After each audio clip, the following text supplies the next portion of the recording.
Perkenalkan, nama saya Sela Cecilia. Saya dari kelas 4 MP2. Saya akan menjelaskan tugas yang diberikan oleh dosen saya,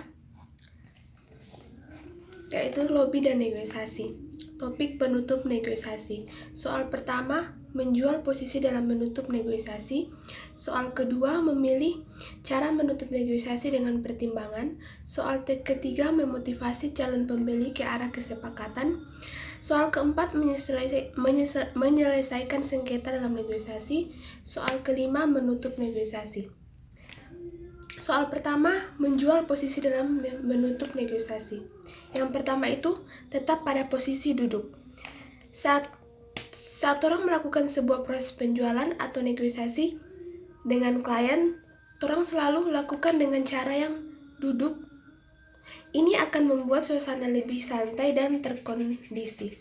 Yang kedua, selalu membuat sebuah proposal tertulis. Ada kalanya orang ketika menawarkan sesuatu kepada klien atau pelanggan Anda lainnya, mereka cenderung tidak mempercayai apa yang orang lakukan atau orang katakan, dan mereka akan lebih yakin dengan apa yang orang lihat. Yang ketiga, melakukan komunikasi dengan jelas, di mana tidak seorang pun akan mempercayai orang ketika orang menawarkan kepada orang dengan bahasa atau tutur kata yang tidak jelas. Yang keempat, lakukan kontak mata. Nah, hal inilah yang paling penting dalam berkomunikasi dengan orang lain, atau lebih kepada saat orang ingin menjual produk atau layanan dari orang. Yang kelima, jangan lupa hal kecil. Nah, terkadang saat ini orang terlalu fokus dan terburu-buru dalam melakukan pertemuan dengan klien, sehingga orang melupakan hal-hal yang kecil.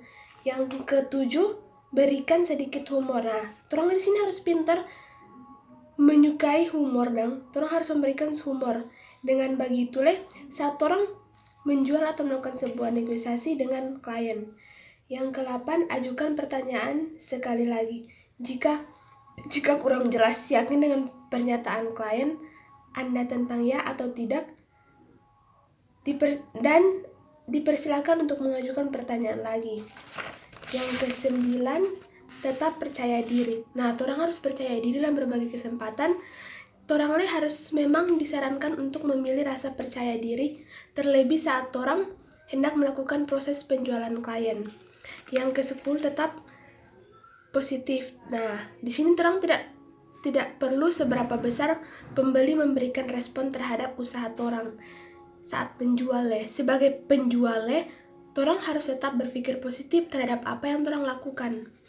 Soal kedua, tentang memilih cara menutup negosiasi dengan pertimbangan.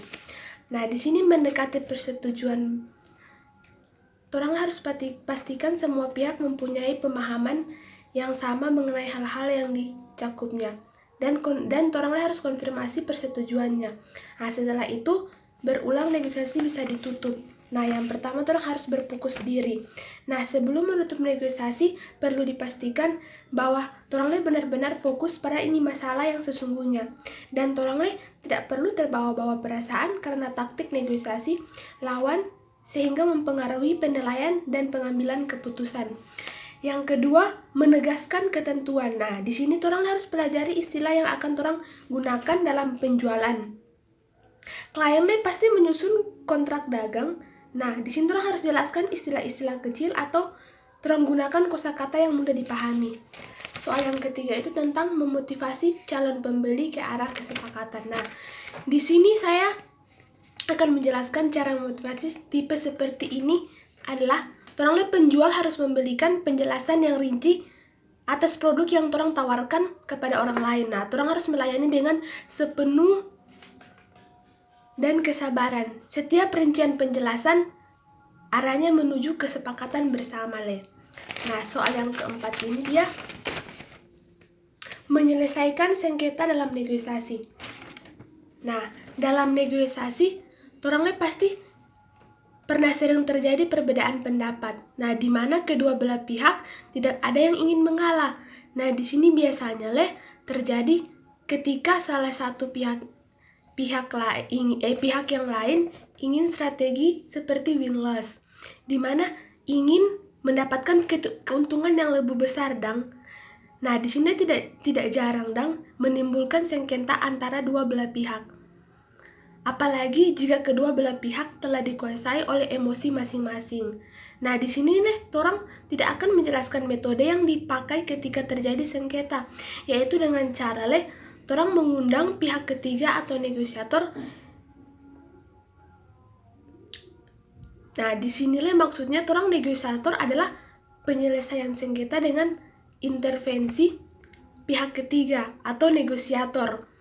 Nah, di mana negosiator lebih bersifat aktif dengan mengambil inisiatif dan begitu, menyusun dan merumuskan langkah-langkah penyelesaiannya.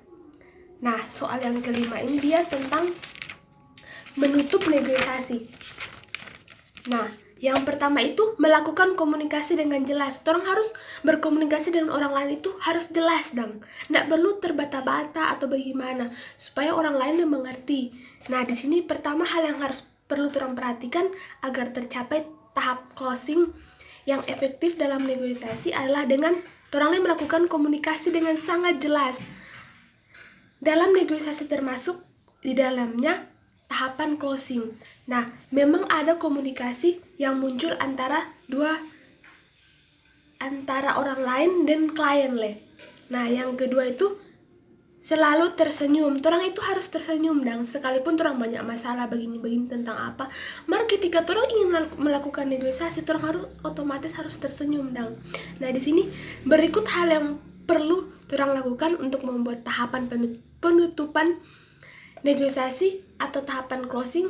Nah, di sini berjalan efektif adalah dengan selalu orang harus selalu tersenyum, diulang-ulang lagi orang harus tersenyum dengan presentasi penawaran yang diikuti dengan senyum yang memang akan mengundang dan lebih banyak perhatian dari orang lain dan juga termasuk terjadi closing yang efektif. Nah, disitulah supaya klien begini, berarti DP orang begini dang, berarti bagus dang. Nah, yang ketiga itu lakukan kontak mata. Nah, di sini kontak mata itu dengan klien memang orang harus mencerminkan orang diri sendiri bahwa orang percaya diri. Orang harus mempunyai kepercayaan diri dan penuh keyakinan.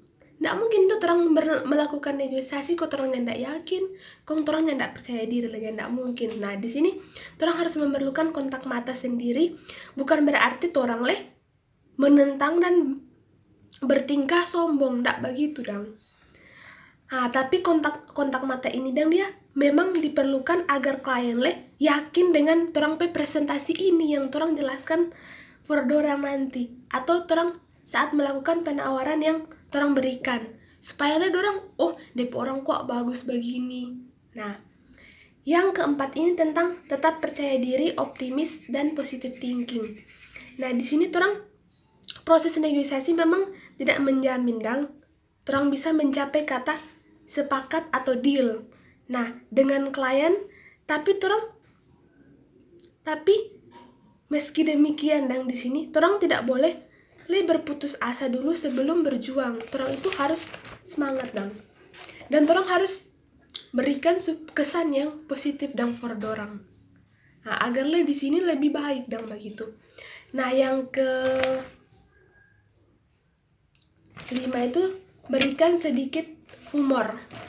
Nah, di sini saat orang melakukan negosiasi dan orang lain, orang harus pintar melakukan sedikit humor begitu supaya orang kayak DP orang begini bagus begitu. Nah, ketika orang mampu memberikan humor atau menghadirkan pada proses orang melakukan negosiasi, terutama saat tahap closing, maka orang mampu membuat terampe klien itu lebih tertarik dengan terampe produk sendiri yang orang tawarkan kepada orang begitu. Nah, dengan orang kemudian memutuskan untuk deal. Karena di sini otomatis klien tidak mungkin di situ pasti mempunyai penilaian tersendiri ini yang jual begini, DP orang begini kan tidak bagus begitu. Nah, jadi orang harus kasih humor begitu pada orang supaya orang kayak kayak mau angkat sedikit begitu. Nah, di sini sekian dari presentasi tentang topik menutup negosiasi. Sekian dan terima kasih.